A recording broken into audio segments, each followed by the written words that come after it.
আপনারা দেখছেন দুপুরের সংবাদ।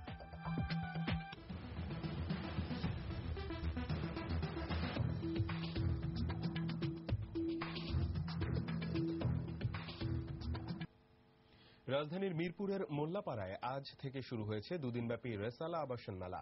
সকালে মেলার উদ্বোধনকালে রেসালা প্রপার্টিজ লিমিটেডের ব্যবস্থাপনা পরিচালক দিদারুল আলম মজুমদার বলেন, আবাসন শিল্পের অনিয়মের কারণে ক্ষতিগ্রস্ত হচ্ছে ক্রেতা বিক্রেতারা।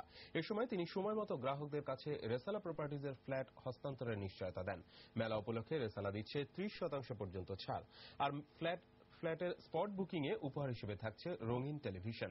এই মেলায় বেশ সাড়া পাচ্ছেন বলেও জানান প্রতিষ্ঠানের ব্যবস্থাপনা পরিচালক। গুলোকে ঠিক রাখার জন্য চেষ্টা করি। আমাদের ইতিমধ্যে 12টি প্রজেক্ট, আমরা তোর মধ্যে 3টি প্রজেক্ট হস্তান্তর করেছি, আর বাকিগুলো এখন কাজ চলছে এবং অল্প সময়ে এগুলো আমরা আমাদের ক্লায়েন্টদের হাতে বুঝে দিতে পারবো ইনশাআল্লাহ। এবারে আন্তর্জাতিক সংবাদ।